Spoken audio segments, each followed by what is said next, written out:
अगर भगवान तुमसे इंतज़ार करवा रहे हैं तो तैयार रहना, वो उनसे कहीं ज़्यादा देने वाले हैं जितना तुमने मांगा है। जिस तरह लोग मुर्दे इंसान को कंधा देना पुण्य समझते हैं, काश इसी तरह जिंदा इंसान को सहारा देना पुण्य समझने लगे तो जिंदगी आसान हो जाएगी। मत सोच इतना जिंदगी के बारे में, जिसने जिंदगी दी है उसने भी तो कुछ सोचा होगा।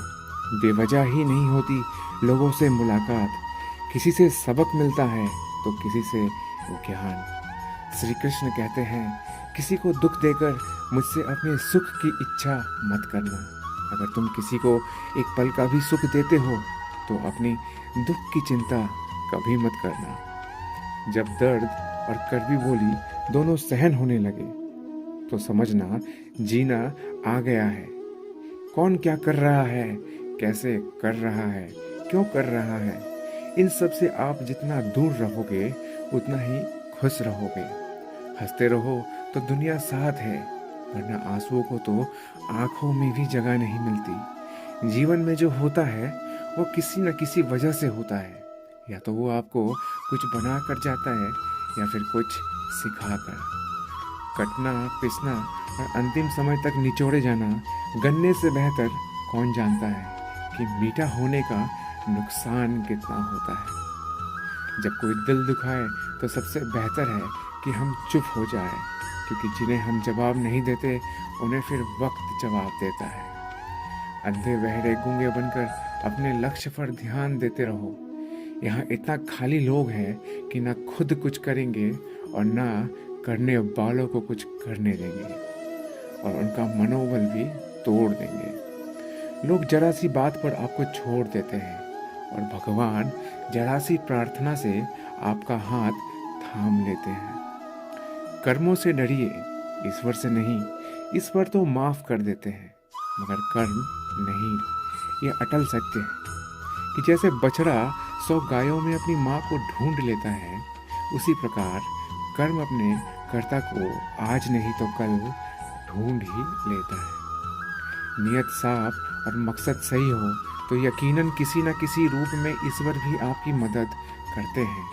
जिंदगी में जितना शांत रहोगे अपने आप को उतना ही मजबूत पाओगे, क्योंकि लोहा ठंडा होने पर मजबूत होता है। गरीब रहोगे कोई ध्यान नहीं देता, मेहनत करोगे तो सब हंसेंगे, लेकिन जब कामयाब हो जाओगे तो सब जलेंगे। जिंदगी वो हिसाब है जिसे पीछे जाकर सही नहीं किया जा सकता।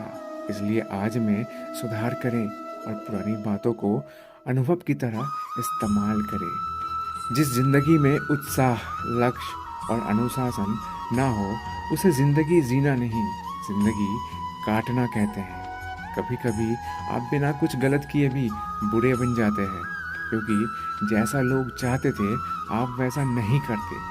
जिस मनुष्य के हृदय में सच्ची मानवता हो उसकी सोच हमेशा यही होगी कि मुझे मिला हुआ दुख किसी को ना मिले और मुझे मिला हुआ सुख सबको मिले। मैंने हंसकर भी देख लिया और रो कर भी देख लिया, किसी को पाकर किसी को खो कर भी देख लिया। यह जान लिया कि जिंदगी वही जी सकता है जिसने अकेले जीना सीख लिया है। जिंदगी बहुत कुछ सिखाती है, थोड़ा रुलाती है तो थोड़ा हंसाती है। खुद से ज़्यादा किसी पर भरोसा मत करना, क्योंकि अंधेरे में तो परछाई भी साथ छोड़ देती है। अगर कोई आपको सच्चा प्यार करता है तो आपको समय ज़रूर देगा, आपकी हर स्थिति में साथ हमेशा देगा, आपके लिए समर्पित रहेगा, क्योंकि सच्चा प्यार एक दूसरे की खुशियाँ चाहेंगे, आंखों में पानी नहीं। लोहे को कोई नष्ट नहीं कर सकता, बस उसका जंग उसे नष्ट कर सकता है। इसी तरह आदमी को कोई और नहीं बल्कि उसकी सोच ही नष्ट कर सकती है। इसलिए सोच अच्छी रखो, फल अच्छा ही होगा। इतना कमज़ोर मत बनो कि कोई भी आपको तोड़ सके, बल्कि इतना मजबूत बनो कि आपको तोड़ने वाला खुद ही टूट जाए। दर्द आपको मजबूत बनाता है, डर आपको बहादुर बनाता है, अनुभव आपको सिखा देता है। जिस दिन हम समझ जाएंगे कि सामने वाला गलत नहीं, सिर्फ आपकी सोच हमसे अलग है, उस दिन जीवन में सब दुख दूर हो जाएंगे। क्यों रोते हो मन का ना होने पर? जो लिखा है वही होकर रहेगा।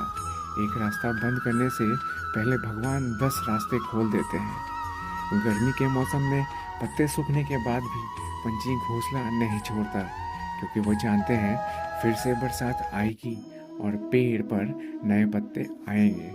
जो हुआ उसे बोलकर नया शुरुआत करो, और याद रखो जिसका कोई नहीं होता उसका भगवान होता है। मतलब से जुड़े रिश्ते मतलब तक साथ देता है, लेकिन दिल से जुड़े रिश्ते आखिरी सांस तक निभाते हैं। अच्छा काम करते रहो, चाहे कोई सम्मान करे या ना करे, क्योंकि सूर्य उदय तब भी होता है जब करोड़ों लोग सोए रहते हैं। दुनिया में हर एक काम आसान है, केवल अंदर से आवाज आनी चाहिए। हमेशा मेहनत और उस परमात्मा पर विश्वास रखना इस सफलता का सूत्र है। जीवन में सबसे बड़ी गलती वो है जिस गलती से हम कुछ सीख नहीं पाते। जो व्यक्ति अपने मन को काबू में कर सकता है वो जिंदगी में कुछ भी कर सकता है।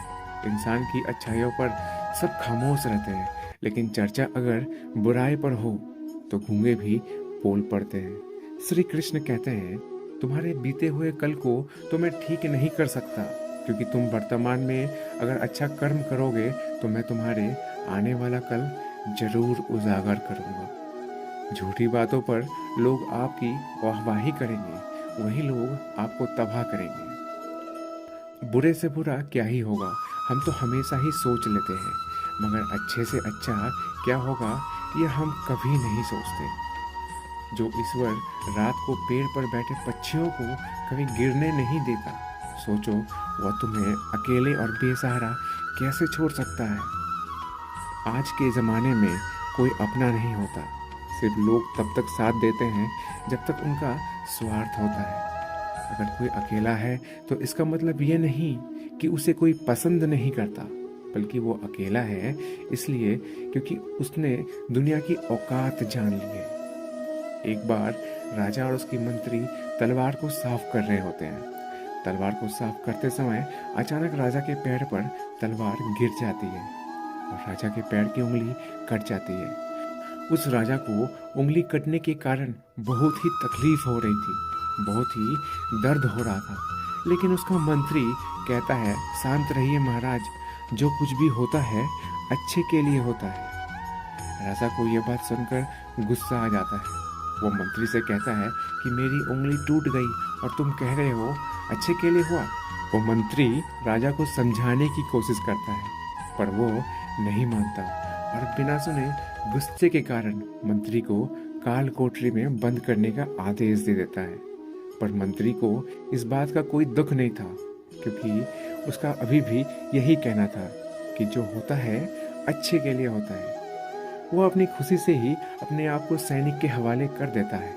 राजा इस बात को सुनकर चौंक जाता है, सोचता है कि मेरा मंत्री कितना मूर्ख था।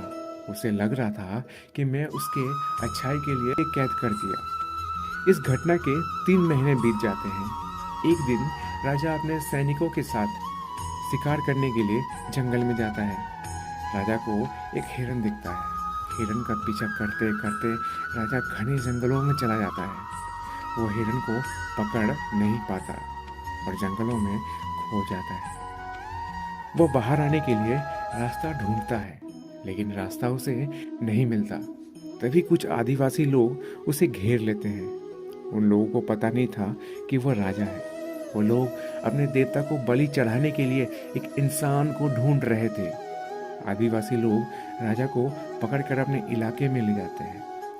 राजा उनको बार बार समझाने की कोशिश करते हैं, लेकिन वो लोग कुछ भी नहीं समझ रहे थे।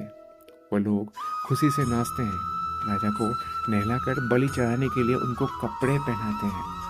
अब राजा को लगता है कि वो मरने वाला है। जब आदिवासी लोगों का मुखिया राजा को मारने जाता है, तब देखता है कि राजा की पैर की उंगली कट चुकी है। इसको देखकर उसका मुखिया कहता है कि इस इंसान को बलि नहीं दी जा सकती, क्योंकि इंसान पूरा नहीं है, एक अंग कटा हुआ है और उनके भगवान को एक पूरे इंसान की बलि ही दी जा सकती है। अगर ऐसे इंसान की बलि दी जाए जिसका अंग पहले से ही कटा हुआ है, तो उनके देवता खुश होने की जगह नाराज हो जाएंगे। फिर वो लोग राजा को छोड़ देते हैं। राजा खुशी खुशी अपने महल चला जाता है और सोचता है, अगर मेरी उंगली उस दिन ना कटी होती तो आज मेरी मौत निश्चित हो जाती। इसका मतलब मंत्री सही कह रहा था, जो कुछ होता है अच्छे के लिए ही होता है। फिर राजा अपने सैनिकों को निर्देश देता है कि जल्दी से जाकर मंत्री को रिहा किया जाए। फिर राजा मंत्री को अपने पद वापस दे देता है और पूछते हैं, मंत्री, उस दिन मेरी उंगली कट गई, मेरे लिए अच्छा हुआ, मैं मान गया, लेकिन तुम जेल में हो, इससे तुम्हारा क्या अच्छा हो? मंत्री खुशी खुशी राजा से कहता है, महाराज, आप शिकार के लिए जाते तो आपके साथ मुझे भी आना पड़ता, और अगर मैं आपके साथ जाता तो लोग मुझे मार देते। मंत्री की बात सुनकर राजा को समझ आ जाता है कि जो भी हमारे जीवन में होता है वो अच्छे के लिए ही होता है। अगर हम अपने जीवन में देखें तो हमारे जीवन में भी कुछ मुश्किलें आती हैं, हम उनका सामना नहीं करते, हम उनको ही दोष देते हैं। ये मुश्किलें हमें आगे बढ़ने और मजबूत करने के लिए ही आती है। हमें हर मुश्किलों को सकारात्मक तरीके से देखना चाहिए, क्योंकि हर चीज़ कुछ ना कुछ सिखा कर ही जाती है। हर व्यक्ति के जीवन में सुख और दुख का आना जाना बना रहता है। दोस्तों, आशा करते हैं कि ये वीडियो आपको पसंद आई होगी। मिलते हैं एक जल्द ही नए वीडियो के साथ, तब तक के लिए धन्यवाद।